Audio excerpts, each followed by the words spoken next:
Hi, I'm Emma, she, her.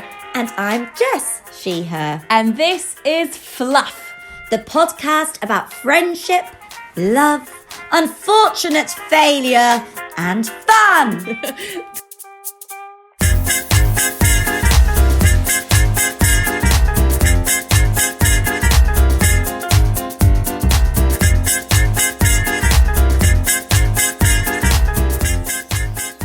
Just rolling up my sleeves, getting ready for the episode. Getting comfortable. Hello, podcast listeners. Hello, ciao. And I'm saying ciao because podcast listeners, Fluff is now ranking at 117 in the Italian podcast chart. So grazie, Italian, Italia. Yay! We're so lucky to have such a good connection with that country. Thank you actually to everyone from across the world who's been sending in feedback, comments, questions. We feel really, really lucky to be sort of expanding this community in this crazy time. Yeah, and it's serving the purpose of everything that we wanted to do, which was to create another global community and for our own creative fun as well. We're having a lot of fun doing this, so thank you. And every subscription, every rating really, really helps us as well. So please do continue to share and to get in touch. We're still early days with this podcast, but with your help, we can make it bigger and bigger and bigger. Yeah, and there's no beating around the bush that we do want to go big, podcast listeners. Yeah.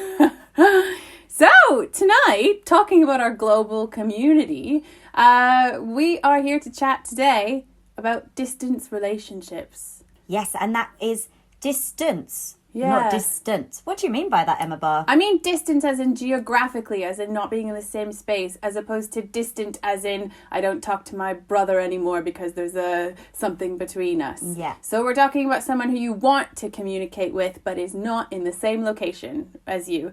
And actually, we've decided to do this episode really early on because in a crazy turn of events, every single person in the world is now experiencing distance relationships, whether that's across the world or in the same city, because we're all in our homes. Yeah.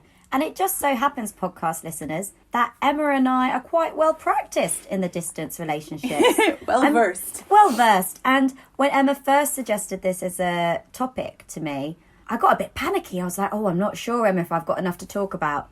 And then on reflection, I realised that so many of my friendships, my strongest friendships, have and continue to be at distance. And also, shockingly to me, I realised that many partners have been as well. Yeah, she suddenly had a realisation this morning. Went, oh my goodness, almost all my partners have had a period of time where they've lived in a different place. Yeah. Only one was somebody who was side by side. Yeah. The rest of the bunch. And I also want to clarify that we are talking about relationships as in the relationship between two people, not romantic relationships, although we will cover that as well. And we will be clear when we're talking about those. Yeah, and which tips apply to which. You don't want to be sexting your mum. Oh, good. If you have any of those stories, send them in. Yeah. What are we drinking, Jess? So, Emma Barr, I am very pleased to serve you today a new cocktail that I have called Expansive Excitement. Does it look exciting? It does. I'm examining it because there's some pulp in it, I guess. There's a lemon inside. Yeah, you're correct. One of the ingredients is fresh lemon juice, freshly squeezed. And the other ingredient is gin. Yeah. Why not? And then we've topped it up with what we have just found on the shelf, which is some bubbly Pinot Grigio, if you know, by the wine brand Barefoot. Now, some of you may have just had a little hurl in your stomach because Barefoot is a brand of the bottom shelf variety, often quite cheap.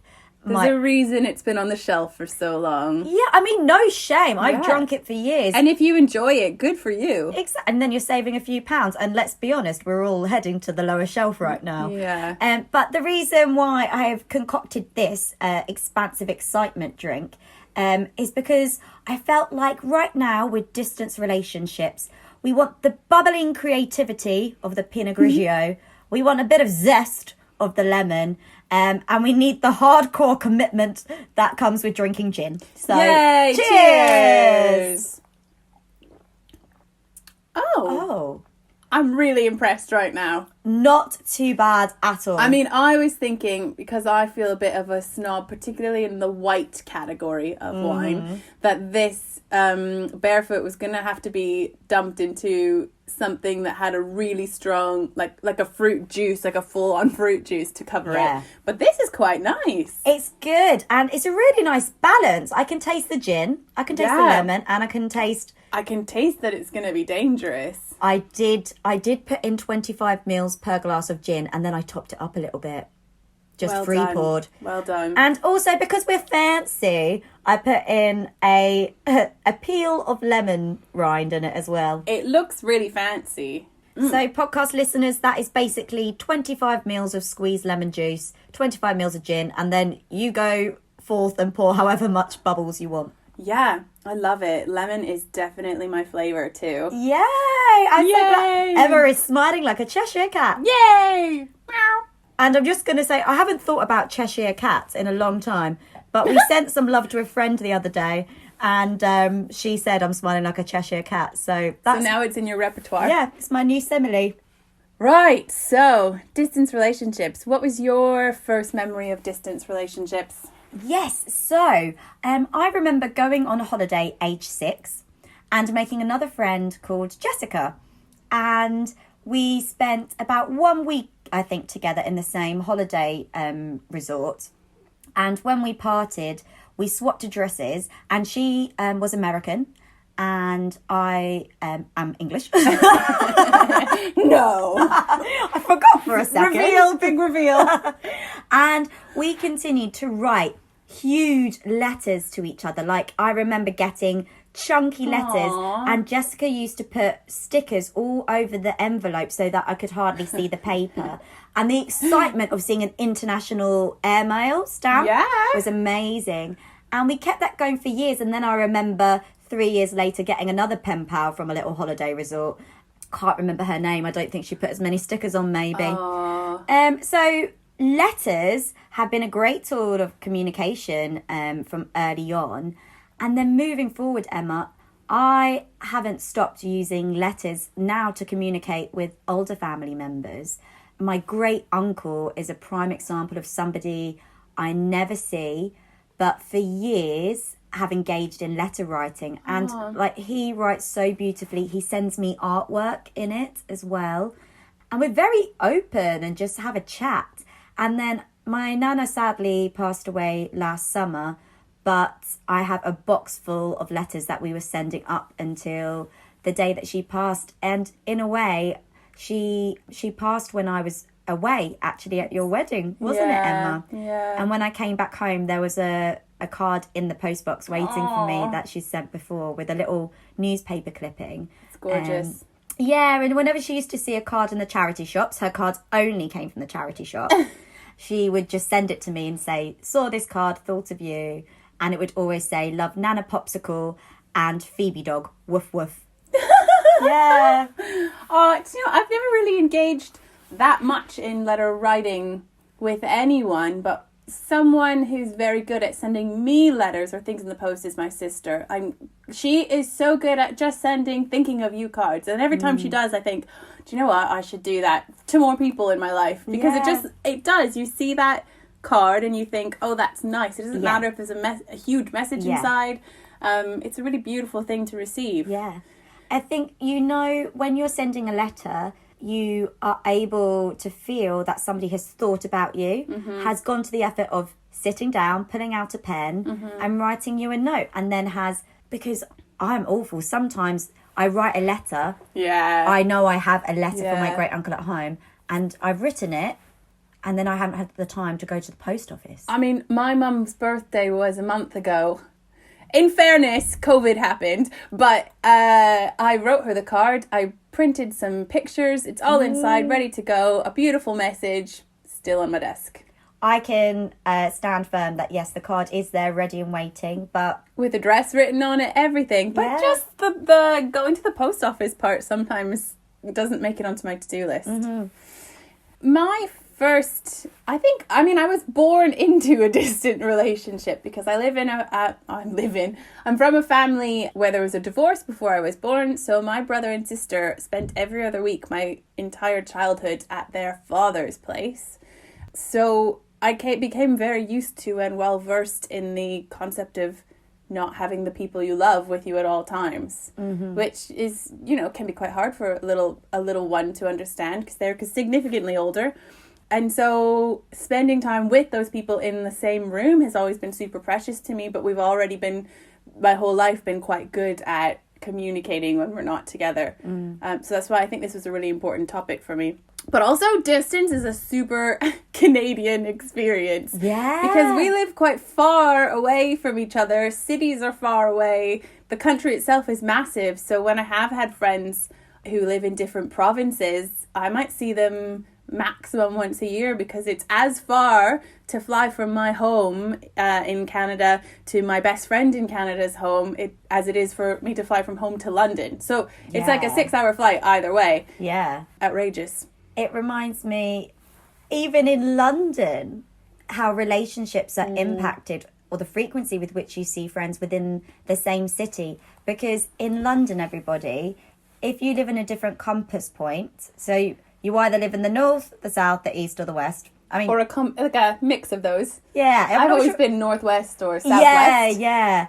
And unfortunately, if your friend lives, we say it below the river or above the river, there's a good chance that you might or just the not opposite. socialise. Just the opposite. Yeah, because it can take 2 hours to travel between places. And also, unfortunately, sometimes it might be a direct route, but the transport routes are not direct.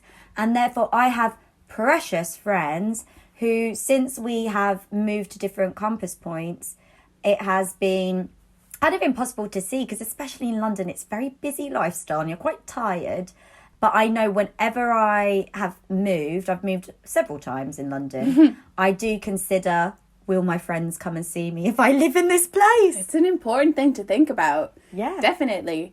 I mean, Jess and I are actually also in a distance relationship at the moment. I mean, not at the moment. We're so lucky that we get to spend quarantine together. But the rest of the time, we're actually usually in completely different cities. And it wasn't until I started my university master's last year that I was in London so frequently. So we've been seeing each other weekly or multiple times a week for the last 8 months. But before that, we went months without seeing each other, which was brutal. But do you think, Emma, in a way, even though we were then living in completely different areas of England, I still think maybe we would have seen each other more than we did when we were still in London, because you make more of an effort and you feel more distant. So I'm not feeling Emma's energy from across London. Yeah, definitely. Because as soon as, I think this what happened with all of my friendships in London when I moved out to Swindon, when you do see them, you tend to be seeing them for a weekend because you're staying with them. So you get more contact time. Quality time. And quality time than I would where it was just a quick pint here or let's see you for dinner this time once a month. Actually, that was quite hectic and there wasn't enough time to catch up in those circumstances. And especially with you, because you would come stay with me and I'd come stay with you. Whereas before, that would happen accidentally but wasn't always the plan. And I suppose... when you have that weekend together, inevitably, it would be the Saturday where we would get quite drunk. And then Sunday was a bit of a write-off. And there have been a few occasions where Saturday would be a great party, Sunday's a write-off, and then we go, oh, should we just stay another night? Yeah, exactly. And we use the coach, the nice old National Express, cheap travel.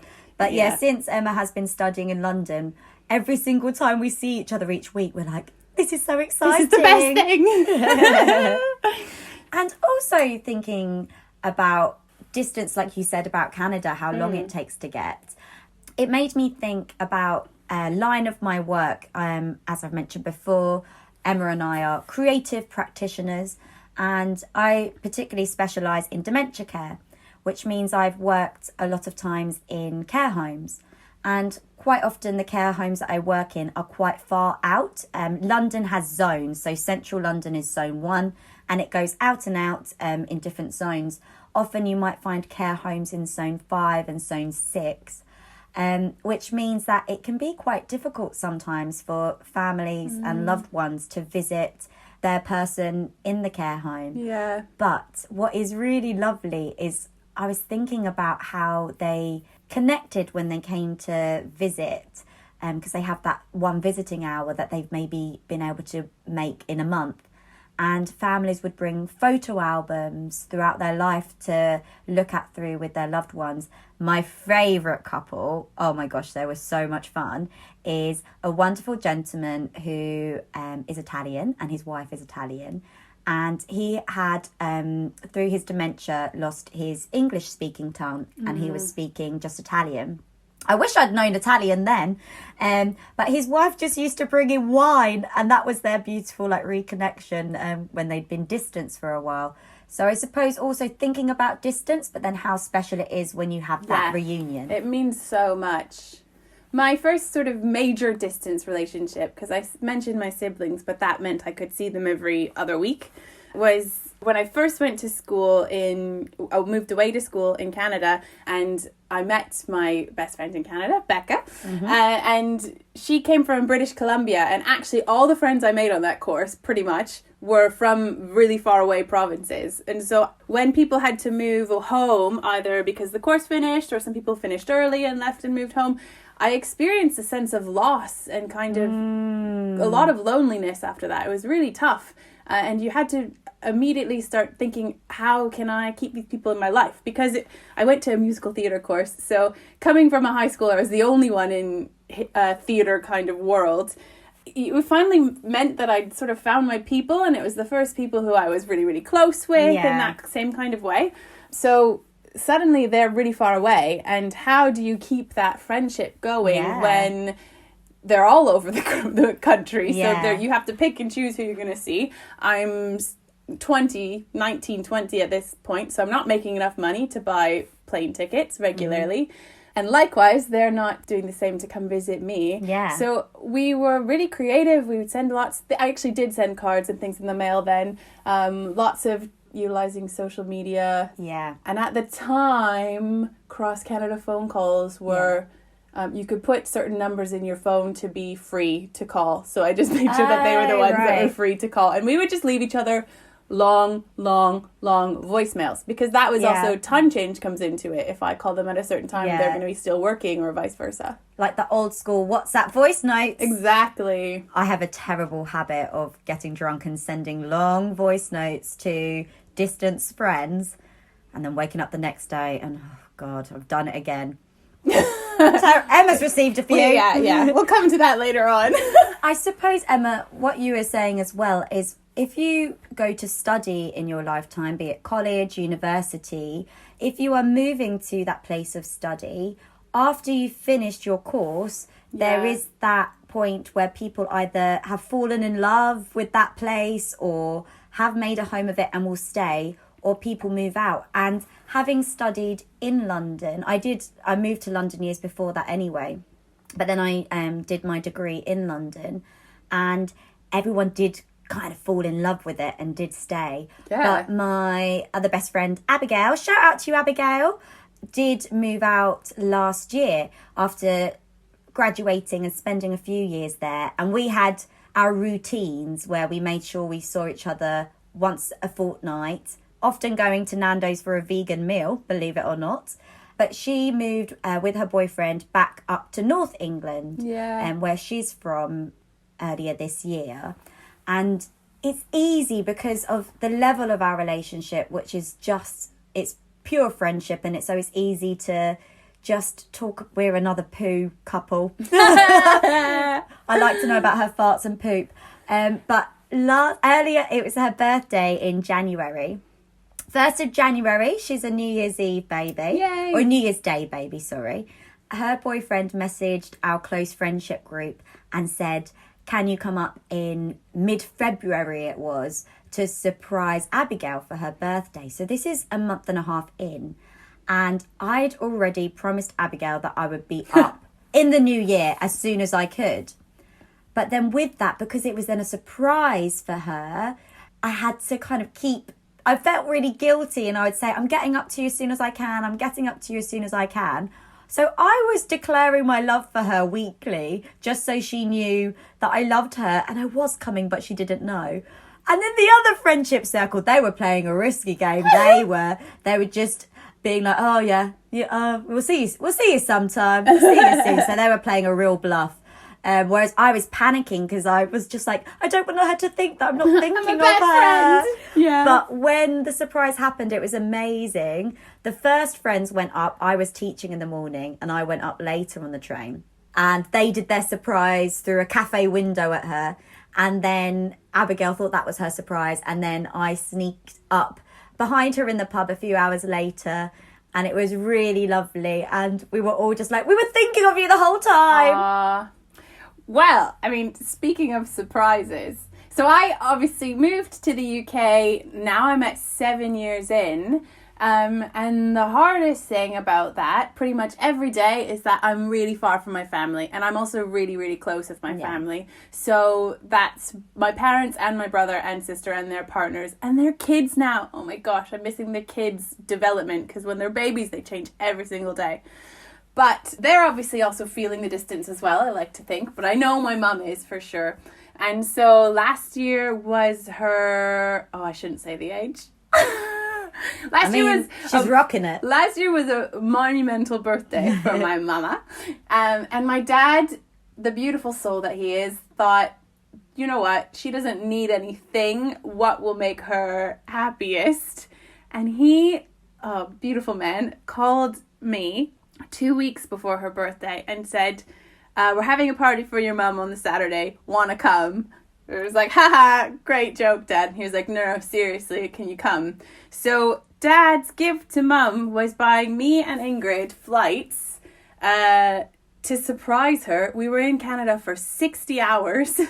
Radical. It was wild. I was so exhausted, but it was so amazing. And we landed... He picked us up at the airport. He had this whole lie about why he needed to be in the city. Everyone was sort of in on it. It was this big secret. It was so much adrenaline, so exciting. Yeah. And we snuck around the back of the house and showed up in the kitchen.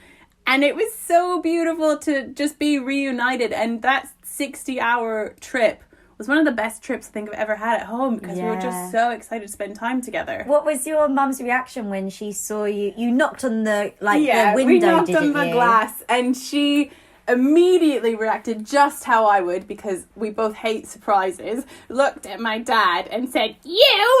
I can imagine your mum being like, have we got enough food in? Have we got enough booze exactly. in? I didn't plan the meals, blah, blah, blah. It was really cute. But then, surprisingly, because Ingrid and I have really decided to be complicated, living abroad and being from two different countries, we took a video of that surprise and posted it on our social media.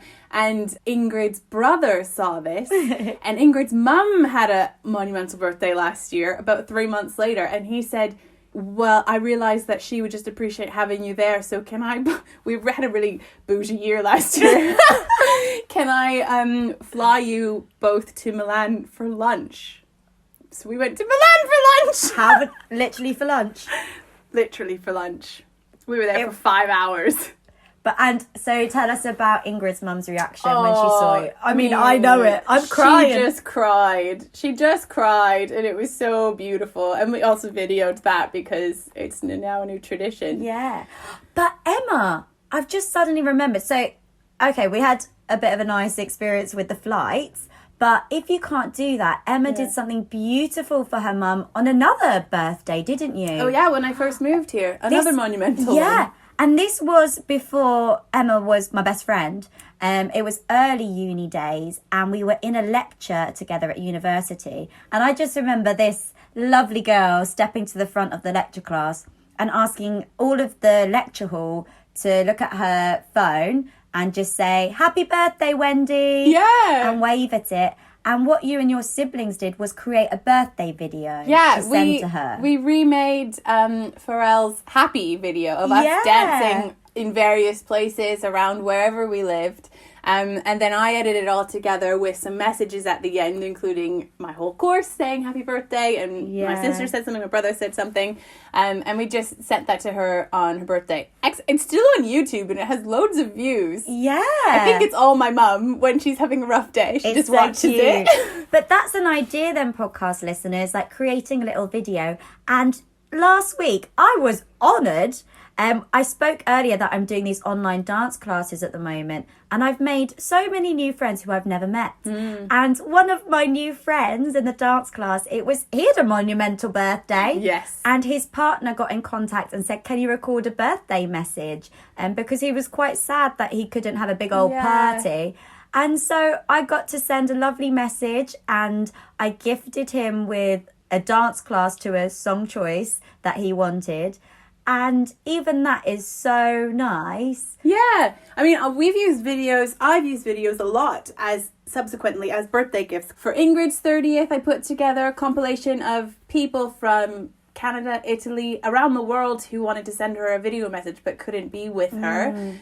We did that for my brother's wedding because he married someone in Australia. So we're all around the world, and videos are a great way. We're really lucky to have that technology. I'm thinking of other people who I've sent. I'm at the age of a lot of 30th, 40th birthdays, and actually thinking about it, I've sent a lot of video messages where partners or friends are editing it. And I suppose that is because we are at an age where it also is a bit more difficult to reach each other because you might have childcare. You are living in different places. So, try the old... Get on the videos. Yeah. Emma, can we please move to romantic relationships? Yeah, please do. I actually have never had a long-distance romantic relationship. And even though I'm so experienced in distance relationship, I do think I would struggle. Yes. Because the one time Ingrid abandoned me for 3 weeks for work was the hardest 3 weeks of our relationship. So please help people. Well, and people, I didn't know that I had this to offer until this morning. Well, we wrote the episode template. Yeah, and then it turned into a therapy session. Yeah. So I have been in You don't have to give us a number. But let's just say out of my relationships, only one of them, who was my long-term ex, was side by side. All of the others included elements of distance. A significant amount of time, too. Yeah. So I'll just talk you through them a little bit. So the first one was when I was younger, and my partner at the time was away at university. Just going to let you know, whilst they're at university, I did go down one weekend to see them, and it was revealed to me in the toilets of a club by their flatmate that they were cheating on me. Ooh. I threw up for hours. I mean, that's not inevitable in a distance relationship. No, this was the wrong relationship for Yes. Jessica. Oh, please. I was young. I was a kid. I also wasn't out yet. In fact, content warning, she's currently not with any of these people. So her stories are true, but maybe not advice to follow. Oh, no. I'm just letting you know. And then after that, I've had other relationships where one of my partners, she moved abroad. And unfortunately, I'm looking for a little bit of sympathy here. She ended up cheating on me. Luckily, I hadn't pressed click on the flights yet. And then another relationship, I actually went away to live in Thailand, and she was beautiful and was sending me letters and all of this, but I just wasn't in a position then because I just moved to Thailand. But one of them...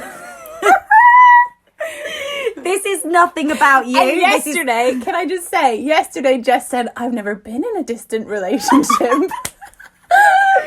And now I've realized, I think I blocked them all out. But I would like to share that one of them was somebody who I'm no longer in contact with, but she's very special to me. And we did enter into this relationship together of sorts. And we sustained a really nice relationship by writing letters. And we used to send little gifts to each other. And my favourite thing is that we both were on Spotify. music platform, and we used to create music playlists for each other, and every day we might put in another song, and it was all songs that reminded us of each other or made us think of each other, or would help. We had like the kind of chill playlist, we had the exciting playlist, and that was a really nice tool to connect us, because again, it showed me that she'd heard a song and she'd thought of me, and it was really nice. So yes, this was my younger self where things didn't go too well. And I just didn't realise that they had all been at distance. But again, like my beautiful ex who had made me recipe books and sent them to me and things like this was really thoughtful. And I suppose my current circumstance is just that potentially, but there is there is some interest between me and somebody who lives in a different country. Things were starting to heat up, and then COVID-19 hit, so it will be a while until we are able to see each other. So I'm in another time of kind of respecting that distance and very much meandering, finding a way through this distance, whilst also we are in COVID-19, so maybe it is a bit of a trickier time to really dive into something when we're having to focus on just getting ourselves through day by day. But again, it's just finding nice little ways where you can show that you're thinking about them without too much pressure right now. Like now is not the time to maybe go into deep talks that you might do when you're laying in bed with somebody new at 3 a.m. Yeah. But a little tip for you, what I did do was, do you know those like origami paper folds? They're like fortune tellers, where you put your two thumbs and then we call them cootie catchers. Cootie catchers, yes. Do you call it that as well? Good. Well, when I looked up on YouTube how to make them, because I forgot, they were called that. And so in it, I had different pictures, which she got to pick, and then inside were little questions just for her. No. I mean, this is dating 101, everyone. I know. Which were just things such as, childhood memories. What do you want to be when you grow up? A cheeky little, why are you so gorgeous? Okay, that's enough. That's all you're getting. Private information. The only private topic on Fluff. Emma and I were just thinking about why is it that maybe a lot of relationships are becoming more at a distance. Yeah, or experiencing distances seems to be more common now than maybe it was in our parents' time, definitely in our grandparents' time, apart from those who met during the war. Yeah. You would often, especially in a romantic context, meet someone in your own place. Yeah. Marry them. Stay in that place. Exactly, whereas it can now be more common that you marry somebody or are in a partnership with somebody from a different country. And or even also, city. I mean, distance can mean the next city over, but it's still a distance, my gosh, right? Me and my ex were a southerner and northerner of England, and even that brought it deciding, are we going to be south or are we going to be north? Exactly. I guess I'm staying south. In my family, my brother and I have both moved abroad at different points in our lives and have both found foreign partners to marry.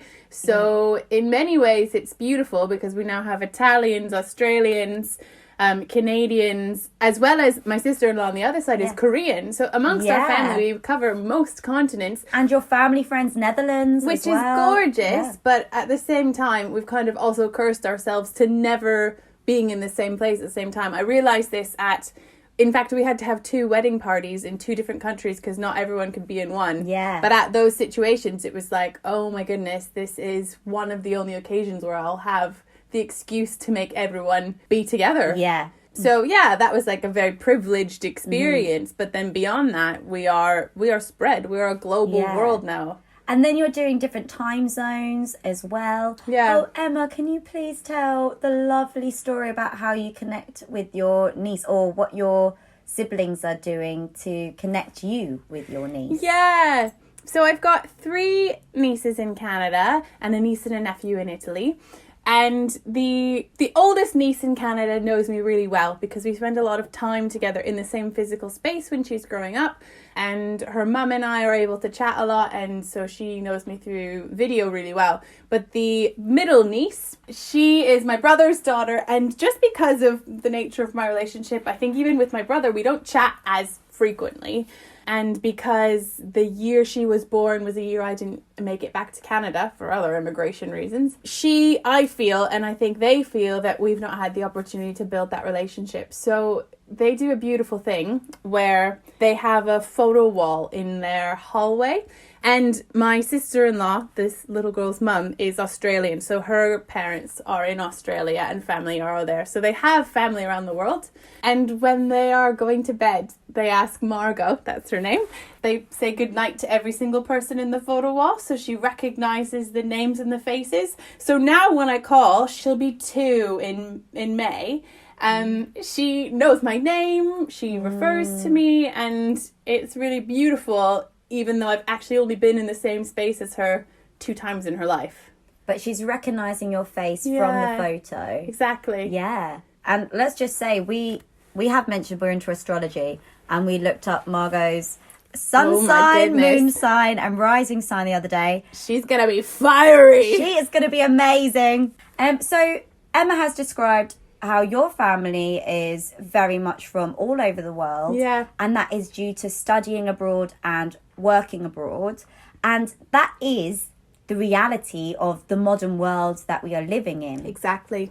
It is globalization. Yeah. We are also living in a very capitalist world where we are thinking about opportunities for ourselves more than we would do maybe focusing on staying at home and caring for our parents until we're older. A white Western privilege. However, that also does remind me that I have mentioned that I lived in Thailand and I was doing my creative practitioner work there, so using theatre to support the well-being of communities. And there was one wonderful community that I was working in who have been a very solid community for 100 years. This community had been living in this particular space in Thailand. And when I was working there in 2015, it was the start of the younger generation starting to go to the city for study, for Wi-Fi, for a place where they could have internet, and for some other potential job opportunities, because living in the village meant that you were working on agriculture, working on the land. It is a paradise village in the mountains. However, this is a community that has really been challenged with their rights within Thailand, their access to healthcare, education and citizenship, because they are a refugee community. I remember speaking with the elders who were saying they were really scared about the youngers starting to move to the city because the ones who had not come back. And they were saying, but who is going to carry on this beautiful village that we have and keep the upkeep of the agriculture, keep the traditions of our village and our wide family that we have here.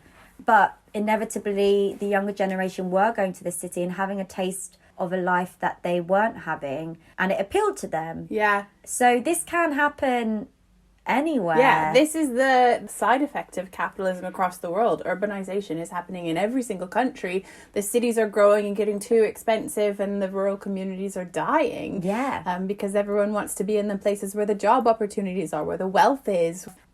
Yeah, because I think families have become more and more distant, many of them these days. For example, now how it's become completely different family structures. Yeah. Within... Like I said, the divorce in my family meant that I had distant relationships from childhood. There are children who will be living with one parent and another parent that they see once a month or once a week or whatever it might be. Yeah. Spread across the country or across different countries even. And that then requires some effort. I am also from a divorced parent household.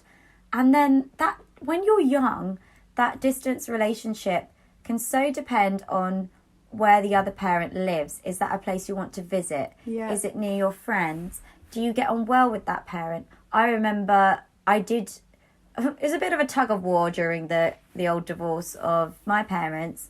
And it did mean that sometimes I wanted to move more towards one or the other.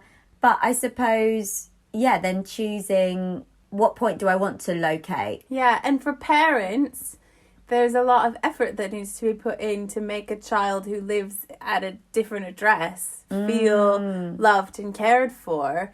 And so there's got to be investment done in creative ways to make sure that child still has you part of their life. And I seem to remember the parent who I didn't live with maybe making nice meals to be like, you should come and visit me because I'm going to make. Yeah. I remember it was a chip butty, which is a chip sandwich, everyone. And I know it's because since in quarantine, sometimes I've eaten Jess just gets these crazy cravings, which Ingrid and I both frown on. Ingrid because she's from the exquisite culinary country of Italy, and me just because I think I have taste. Jess will just be like, I'm just going to have some bread with some crisps, or in Canada, chips in it. What? And that's her sandwich. I mean, British people, stick up for me here, shout right? out to you. Chip or crisp sandwiches, absolute winner. And that is how my parent got me to close the distance. Well, yeah, great. Wasn't hard. I mean, even in my family, my dad and I used to joke that that the best meals were saved for the weeks when my brother and sister were with us.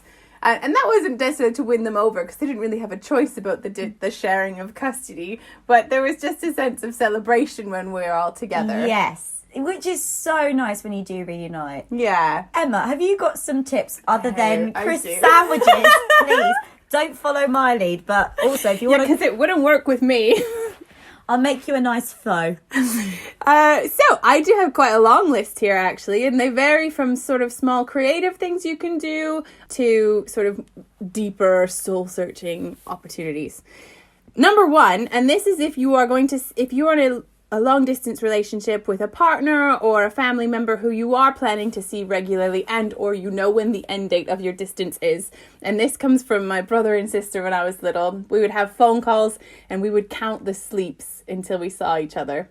And actually, in this past year, this isn't real distance. This is me doing university in London, but I was living in London 2 to 4 nights a week, which Ingrid and I had never done before in our relationship, because we essentially moved in together right away. We would count the sleeps because it was just sort of a cute way of being like, this is how much time. Okay, I can do that. I can do 5 sleeps. I can do this many sleeps. I was just going to say that although we sleep in different rooms, when I go to bed, I count the sleeps until I see you in the morning. So you get in bed and go, 1. Just one sleep until I see their faces again. Poor Jess. Poor Jess. Well, you're the first person I text in the morning. I know. So even though she's in the other room. We've realised since moving in together that Ingrid is sometimes confused about how we know what the other person was talking about in the other room. And it's because we're messaging it to each other. We're still messaging each other. And she'd be like, I just said that to Emma. It's good fun. So, as Jess said, old-fashioned writing or sending things in the mail is just really beautiful, because the tangible thing that you have touched that they then get to keep is just a really lovely way of showing your care. Plus, you know that they've gone to the effort of walking it to the post office, buying the postage. Stamps are expensive if you are worth a stamp. Exactly. There's an effort to it, which makes it feel more than just a message. Yeah. I said photo wall. This was inspired by Baby Margot. And that's if you have any little ones that you're distant from, just make sure that they know your face, or vice versa. If you are a parent of a little one and have a distant person that you want them to know, just looking at pictures. I have there's a wedding photo book that my eldest niece has, that she likes to look at and just sort of narrate on her own. But it means that she's reliving the memory and engaging in our relationship, which is nice. Yeah. I also got one of those photo books for when I was in London. Yeah, because you were distant. Well, actually, it was a thank you, wasn't it? Online dinner dates. Now, I know that this is like the COVID-19 way of coping, but actually, I've been doing it for years.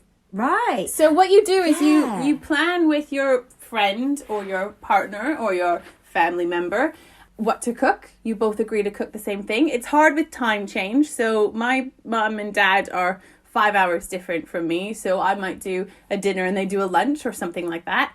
And we cook the same thing. You set a place for that person at your dinner table with the camera, it's your computer or whatever you're using. And then you eat together. Yeah. And you're creating a memory through doing that, which is beautiful. And then it also feels like it's not taking a time out of your day that you feel you don't have. Yeah. Because if you were going to be cooking a dinner anyway and going to be sitting down and eating your dinner, then it's the same time scale. Exactly. But you've just got somebody on the phone to chat to whilst you're squeezing your garlic. Also, a video chopping your call, onion. just chatting can be a bit exhausting when you're just chatting about whatever. But when you're doing it about something you're doing together, then you have a common thing to talk about. And that's also good because with my distance relationships, I sometimes get this feeling, which is I haven't got the time to send a decent reply right now. So I'm going to wait, and I'm going to wait until I have the time and energy to write a decent reply. Yeah. Whereas if you can maybe incorporate somebody just into your... I don't mind if you're... we were taken to a friend's toilet. Yes. Released the other day, weren't we? She was at our dinner table, but she took us to the toilet. Yeah, I quite enjoyed listening to the tinkling, soothing sound effect. Yeah, it was beautiful. We were all very close, obviously. You don't have to do that. You can just leave them in the other room if you like. But it's just nice to be part of my family. Notoriously, when they all come together, someone will call me. And then whoever that person is will just put the phone down and forget that I'm in the room, which is a bit annoying because I'm looking at the ceiling. But at the same time, I just feel like I'm sat at a chair in the room doing my own thing, and I can hear the conversations and shout out if I really have something to contribute. And that sometimes makes you feel like I'm part of it. This one's a bit for you, Jess. But it did come up on when I was researching. This is important. A distance relationship can also be an opportunity for you to develop as an individual and work on being comfortable alone. So that's any type of relationship, but it's an important skill to have, is just to be able to be comfortable in your own space by yourself. And particularly if it's a romantic relationship, you might be doing that quite a lot, and you're going to have to learn and make yourself a better person so that when they do come back, you are a whole person. Yeah, I suppose this was actually something that Emma and I were going through this morning, because I think, just honest truths, everybody, is that I have some things to unpick around feelings I have of abandonment through my life. There's a little bit of a common theme, which means that in distance relationships, sometimes I have these waves of the excitement, and then if it goes a while without contact, then I reflect it back on myself. Yeah. Which is unhealthy. Yeah. So I don't go to the place of, okay, we're just living in different situations right now. We have no idea that somebody's day's been busy or working. I have been known to just go in myself and go, I must have said something on my last message.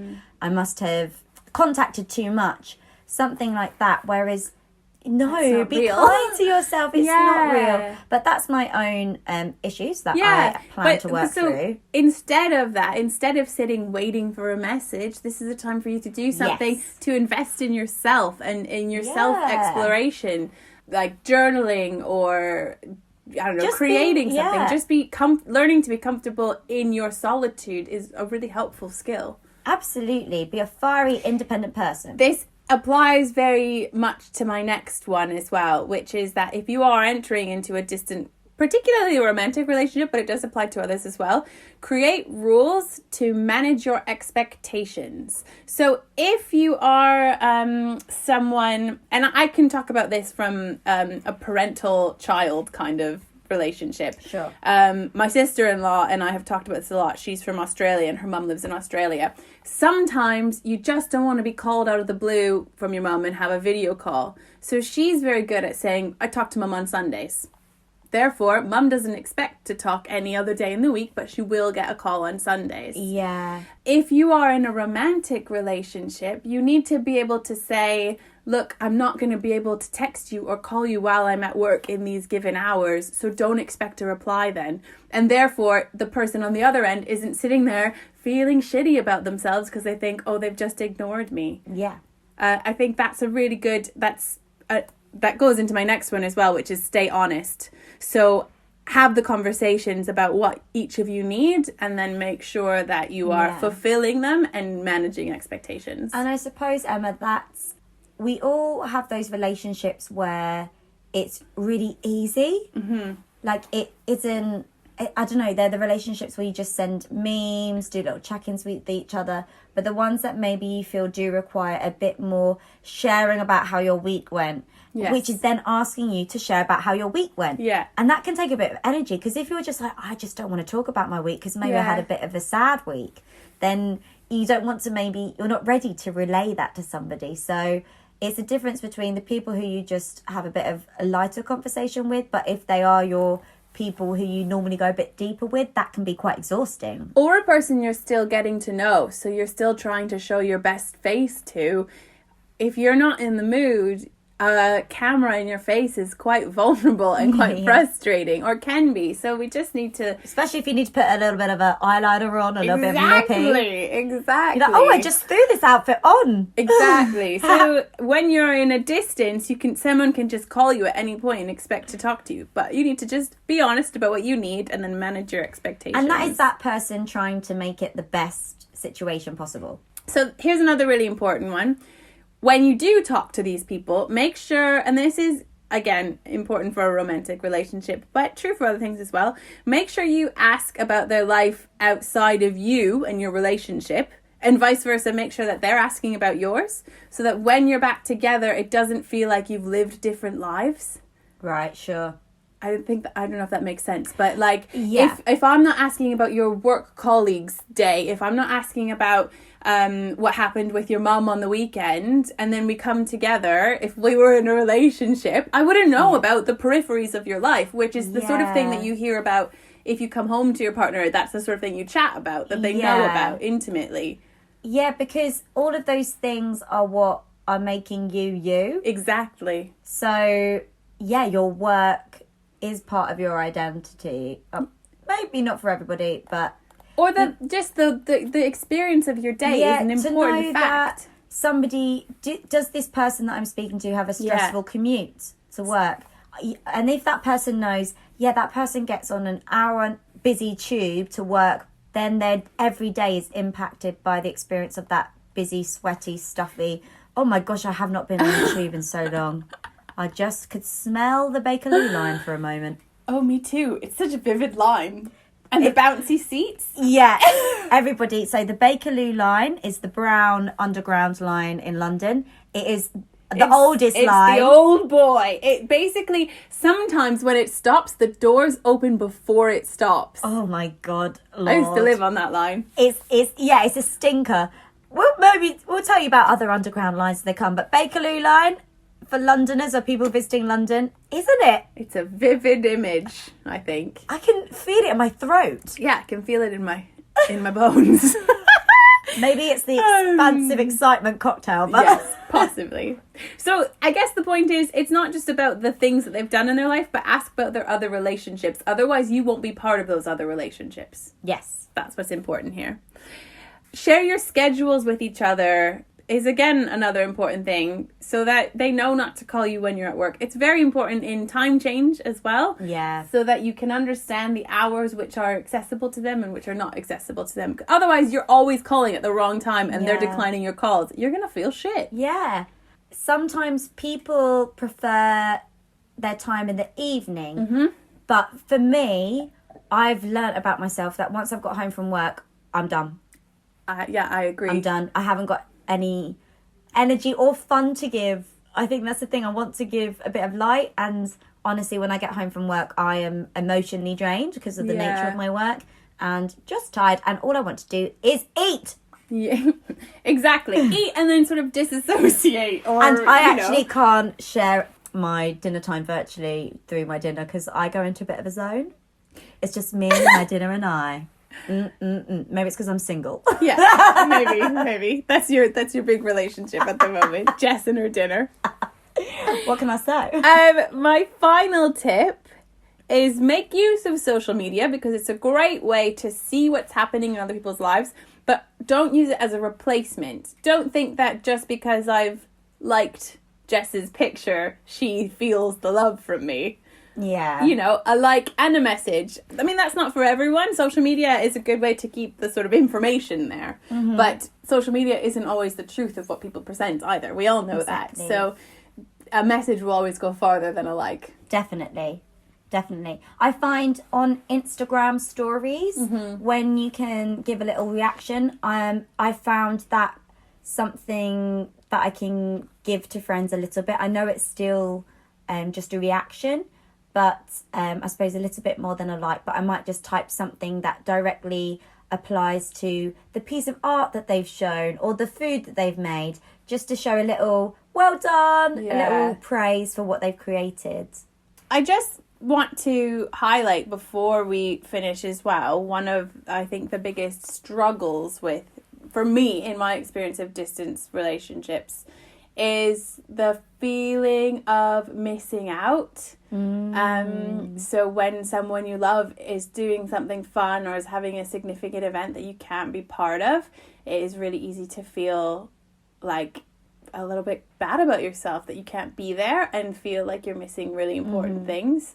And so that's another thing that I would just, if you are feeling that way, it's always been really helpful for me to say that to that person, because then they will either include me in it or not include me in it, depending on what I need.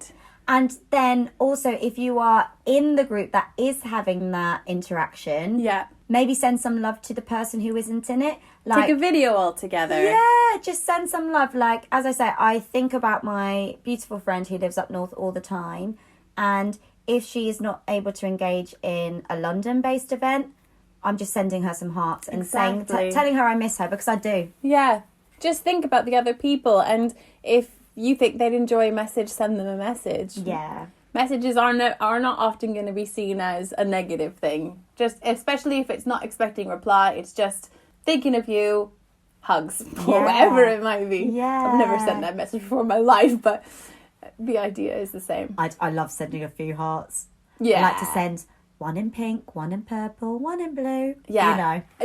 I have a colour scheme per each person.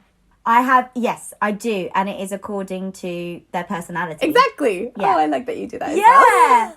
It's like, are they somebody who loves the pink sparkly heart? Yeah. Or are you my down-to-earth green hearts? There's the 2 pink hearts with the, like, moving around. Yeah. That's for my mum because it's, like, hearts around the world.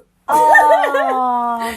So emojis, people, there's another tip. Yeah, get on the emoji. I honestly, if somebody puts a mermaid emoji or something that I feel is tailored to me, I feel precious. You feel seen. I feel so visible. Concluding words from Jess Fluff Host.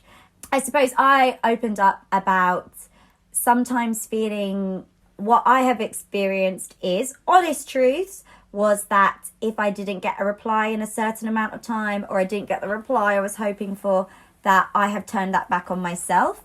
Let's not do that, everybody, or let's try not to do that. Like, don't then think that there's something wrong with you. That is negative energy or things that we're just not needing. You are great, you're amazing. It's just everyone has a different pace of life and different times of the day where they're feeling energetic, different times of the day where they just want to lay down horizontal. So don't take things personally. Yeah. And I suppose just know that if you are being reached out to somebody, a colleague from 2 years ago messaged me the other day and said, "What's your address? Can I send you something?" By reaching out, I know. It's been gorgeous actually doing Fluff. The amount of people who are from our lives, from different parts of our lives, are getting in touch. Yeah, exactly. And it's like no time has passed. And again, let's bring that word back of visible. Suddenly you are visible in that person's life again. Yeah. You are valued. Yeah. So, we've got a double V there. Yeah. Visible, valued, vibrant. Wow. Well, we like the V, so. Yeah, the triple. Who understands? So let's bring out the triple V's. Make sure that you're making people feel visible, valued, and vibrant. Thank you, Emma's memory. I said it 2 seconds ago and forgot. I also just want to say that I think it's really easy when there's a distance and you're not feeling very great to hide from a relationship, to not answer the calls. But every time I have answered, that is, I feel better for doing it. So communication and contact is what we're made for. And even if you answer and say, only have time for 5 minutes, it's just a little bit of brightness in your day. Yeah. And we are lucky to have the technology to allow us to do that now. And I think also I am guilty of, I know I have a specific couple of people in my life who I might not reply instantly to, and then it does take me a while. And that is purely down to the amount of energy I know that requires of me, that reply. But I have learned the kindest thing that I can do is say, I've received your message and I will reply. Because what I have done is maybe make a couple of people feel a bit lonely when I haven't replied. Oh, yeah. Which is, and I feel defensive over, I'm sorry, I was just so tired. Yeah. But I've now learned, if I just say, got your message, reply when I can, boom. Visible, vibrant. Oh, now I forget the third. It's the expansive excitement. That's what that is. Visible, vibrant, visible. Valued. It's valued. Okay, Podcast one more time. Visible, vibrant, valued. There we are. So, our beautiful podcast listeners, we have inundated you with our own anecdotes and tips. But please, we would love to hear how you engage in distance relationships. Do get in contact. If you haven't heard our platforms before, you'll hear them again now. We have Instagram and Twitter @Fluff Creatives. Or we love a cheeky email, don't we, Emma? Yeah. fluffinquiries@gmail.com. Tell us how you are staying connected. Cheerio! Thanks for listening, and don't forget to rate and subscribe. We're excited to welcome you into our Fluff family and bring you some gorgeous sparkles every Friday.